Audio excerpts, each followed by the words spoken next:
नमस्कार, मी हनुमंत भोसले. आपण पाहतात BBC केज लाईव्ह, एक चॅनल जे आपल्यापर्यंत आहे ते सत्य आणि वास्तव जशाच्या तसं पोहोचवण्याचा संपूर्ण प्रयत्न करत आहे. विनंती आहे, आजपर्यंत हे चॅनल आपण जर सबस्क्राईब केलं नसेल तर नक्की सबस्क्राईब करा आणि बेल आयकॉनही प्रेस करा. अंधश्रद्धेच्या या बाजारामध्ये आज बी श्रद्धेची काही ठिकाणं आढळ आहेत आणि याच श्रद्धेच्या माध्यमातून आज बी माणूस एकमेकाला जोडला गेलेला आहे. विशेषतः जून जुलै महिन्यामध्ये या आध्यात्मिक क्षेत्रात वेध लागतात ते पंढरपूरच्या विठ्ठलाचं. आज बी संपूर्ण मानवजातीला अगदी जात आणि धर्म कुठलाही भेद न ठेवता माणूस एकमेकाला जोडण्याचं एक श्रद्धास्थान ज्याचं नाव आहे विठ्ठल, अर्थात पंढरपूरचा पांडुरंग. आणि या पांडुरंगाकडे जाण्यासाठी महाराष्ट्राच्या कानाकोपऱ्यातून आषाढी कार्तिकीला दिंड्या निघतात आणि मग या दिंड्या हजारो किलोमीटरचा प्रवास करून पंढरपूरला पोहोचतात. मात्र हे सगळं अंतर पूर्ण करताना जागोजागी इतकं मोठं अंतर पूर्ण करताना त्यांना आत्मबल मिळतं ते जागोजागी होणाऱ्या स्वागताचं आणि अन्नदात्याकडून त्यांना दिलेल्या एक आसरा आणि प्रत्येक मदतीनं. हजारो किलोमीटरचा प्रवास करणाऱ्या दिंड्यांना शेकडो असे अन्नदाते आहेत जे की जागोजागी या दिंड्यांचं खूप स्वागत करतात, त्यांना अन्नदान करतात, त्यांच्या राहण्याची असेल किंवा इतर अत्यावश्यक सगळ्या सुविधा हे सर्व करत असतात. महाराष्ट्राच्या कानाकोपऱ्याबरोबरच विदर्भातून निघणाऱ्या दिंड्या खामगाव पंढरपूर मार्गानं जातात त्या पंढरपूरकडं आणि मध्ये लागतात केज, धारूर, माजलगाव ही सगळी ठिकाणं. केजमध्ये देखील अशा दिंड्यांचं यथेच्छ स्वागत केलं जातं. विशेषतः विठाईपुरम भागामध्ये अनेक अन्नदाते यांचं स्वागत करतात. आज आपण बघणार आहोत अशाच एका स्वागत समारोपाचा हा अहवाल ज्यामध्ये भोसले परिवार जे की विठाईपुरम मध्ये राहतात आणि त्यांच्या परिवारानं या खास दिंड्यांची केलेली सोय आणि त्यांचा केलेला पाहुणचार आणि त्याचवेळी हजारो किलोमीटरचं अंतर पूर्ण करूनही अगदी जेव्हा अशा यजमानाच्या ठिकाणी या दिंड्या पोहोचतात तेव्हा त्यांचा जोश आणि उत्साह अगदी थोडाही कमी झालेला नसतो. केजहून पुढे जाताना केज शहरात या दिंड्यांचं भव्य स्वागत केलं जातं. अनेक यजमान त्यांचं स्वागत करतात. अशाच प्रकारे भोसले परिवारातील लक्ष्मण शिवाजीराव भोसले आणि पांडुरंग शिवाजीराव भोसले यांनी या दिंड्यांच्या केलेल्या स्वागताची पाहूयात ही काही क्षणचित्रे. हे दृश्य आहे विठाईपुरम मधलं. विठाईपुरममध्ये दरवर्षी भोसले परिवाराच्या इथं दिंडीचं आगमन होतंय. तिचं स्वागतासाठी अशा प्रकारे विठाईपुरम पूर्णतः रांगोळीनं सजवलेलं आपल्याला दिसतंय. आपण बघू शकताय. खरं तर पंढरपूर आणि वारकरी यांचं एक वेगळं नातं आहे. अतिशय दूरदूरचा प्रवास करत हे सगळे वारकरी आपल्याला माहिती पंढरीच्या दिशेनं जातात आणि जाताना त्यांना ठिकठिकाणी त्यांचं स्वागतही होत असतं. दरवर्षी या ठिकाणी त्यांच्या वाटेवर केज इथं आल्यानंतर जी एक दिंडी आहे त्या दिंडीचं स्वागत भोसले परिवाराच्या वतीनं केलं जातं आणि आपण बघू शकता त्यांनी याही वर्षी दिंडीचं आगमन आता थोड्याच वेळात या ठिकाणी होणार आहे.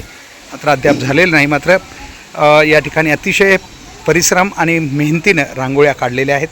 मात्र पाऊसही येण्याची शक्यता आहे. या पावसामध्ये आता वारकऱ्यांचं आगमन होईपर्यंत, या दिंडीचं आगमन होईपर्यंत ही कशा प्रकारे सगळ्या या गोष्टी टिकतात हे बघावं लागेल. परंतु निश्चित एक भाव जो असतो मनातला तो टिपण्याचा प्रयत्न आहे आमचा आणि ठिकठिकाणी रांगोळ्या काढून या दिंडीचं स्वागत करण्यासाठी या विठाईपुरमच्या या पहिल्या गल्लीमध्ये विठाईपुरमच्या सर्व नागरिकांच्या वतीनं हे स्वागत या ठिकाणी होतं आहे.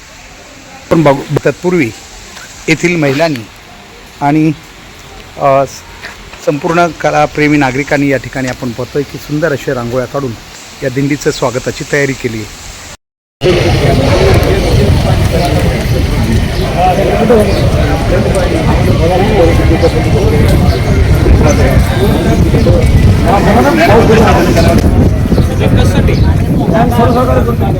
कशासाठी दादा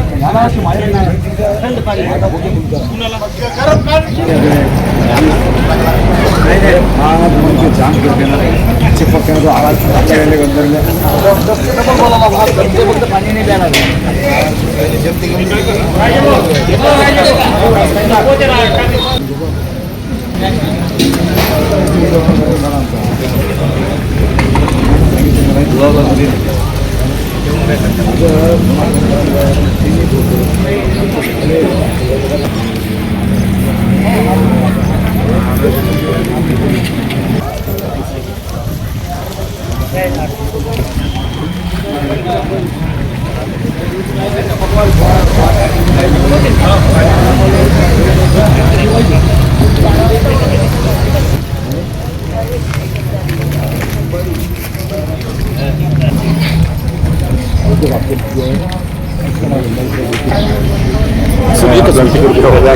जाते सगळे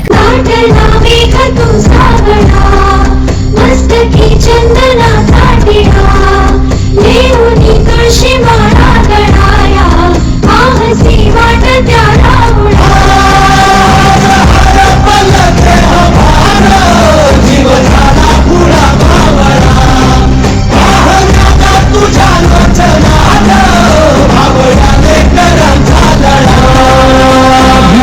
आसमंती ध्वजा वैष्णवांची उभी पंढरी आज नादावली तुझं नाव ओठी तुझं रूप ध्यानी जीवाला तुझी आस गा लागली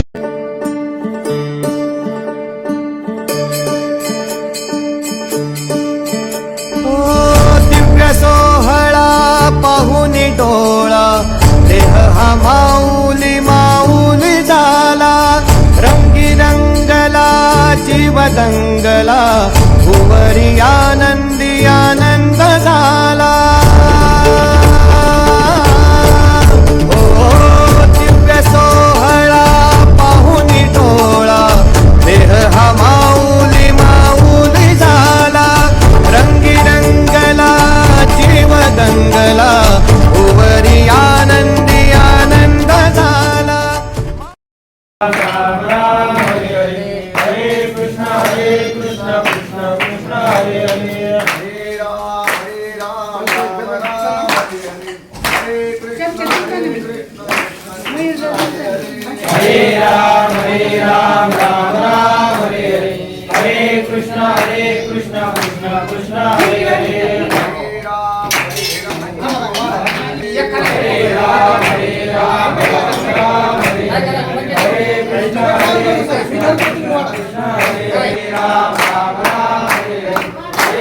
Hare Krishna